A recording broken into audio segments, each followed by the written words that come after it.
lidi, vítám vás u mého dílu, druhého dílu mod je Clay Soldier,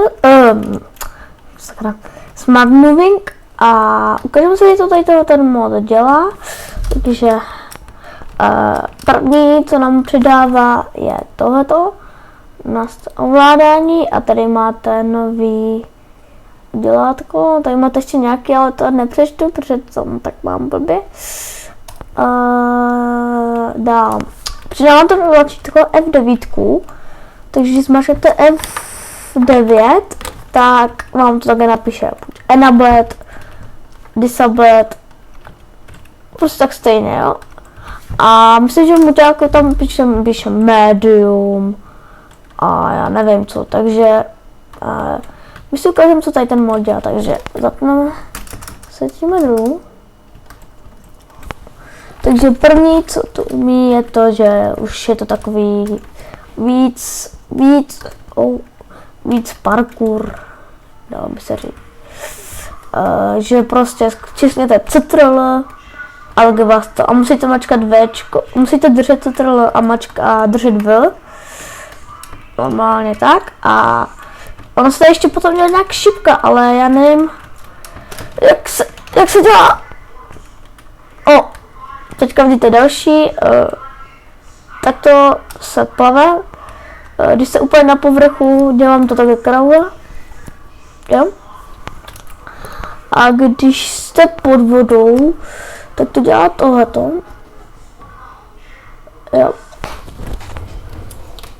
A vy zvyknete, tak budete víc tak Superman.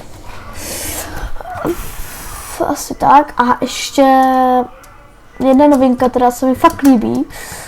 Jestli chcete třeba něčeho natáčet, třeba nějaký film nebo tak se vám to prostě bude hodit, protože je to že si prostě lehne. Takže zmažete Shift CTRL a takhle prostě půjdete. A můžete prostě lazit, jo, jakože je to fakt brutální. Můžete si dát nějakou komoru a prostě tu komoru to přelízat, jako do svého baráku nebo do filmu. Jo. A ještě myslím, že tady bylo, jo, ještě sprint. Teďka máte rychlejší sprint, když držíte tab, takže prostě máte rychlejší sprint. Vidíte? Jakože to je takový rychlejší než to a ještě vám ukážu, jak se dá dělat jakoby slalom, že budete držet tab, prostě budete běhat, teď zmáčknete no prostě to kliknete na D a prostě takový slalom. A ještě vám ukážu, jak vylízt, no to ještě jednou, takže znovu, já musím stejně ten prostor, abych tam hezky vylezl. Ono zmačknete CTRL, CTRL F, CTRL a F, a F bude takový, jakoby, že docela rychlejší to bude, ale na tom to nevidím rychlost, jakože, a může tam doleze, to se mi teďka nedaří, vidíte, kurňa. Navzájem dobrý, že si můžete navzájem toho kutat. A když se to fakt tohoto líbí, já bych si to rozhodně, kdybych měl server dal. Jo, a máte tam ještě na to mod loader. Ne, nepotřebujete vůbec mod loader. A na instalaci vám to ukážu právě. Čau lidi, takže já jsem Kratosek a ukážu vám, jak se dá nainstalovat ten Bandicam, Smart Moving.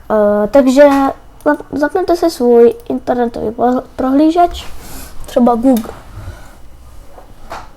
Tak. Chvilku počkáme. Tak, a tady napíšete Minecraft, Smart Moving, tak, klikněte na ten první link, tak úplně klikněte, tak, teď asi to nejsou s váma. Teď takhle pojďte dolů a tady máte potom current version 7.8, klikněte na Mediafire, tak teď se vám objeví tady ta stránka a dáte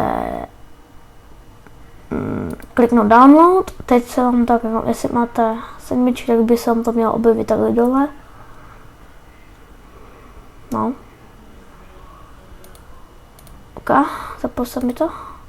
No, dobrý. Tak teď můžete napsat, musíte si prostě najít doma, vlastně já můžu roaming, tady roaming, počkejte, nevím, který to bylo. Tak to byl druhý roaming, sorry. Roaming, tak to druhý.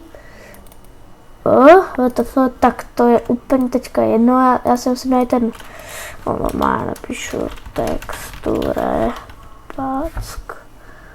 To si teďka nevšimejte, prosím. Tady. Teď si musíte najít ten Sony Minecraft, takže tady. Vy to vidíte.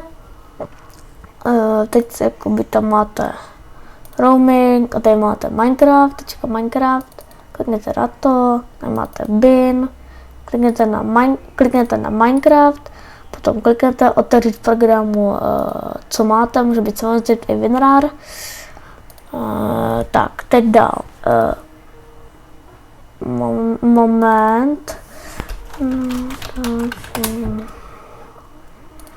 Dobrý. Sorry, jsem jak přitáhla kamera. No, tak si to otevřete. Teďka si měl ten MC, Smart Moving. První otevřete si tohleto. Dáte tam takhle, to tam prostě přesunete do ty složky bin. Složky bin. To Minecraft Yard. Jenom tam nedávejte, myslím, že úplně tu poslední, protože to myslím, že je, to poslední tam nedávejte a máte to. Potom přijde tam třeba na single, na mulťáka, zmáčknete F9 a mělo by to vám mít. Takže já doufám, že vám to pomohlo, takže já se s vámi uvidím u dalšího videa, tak se zatím mějte a čau.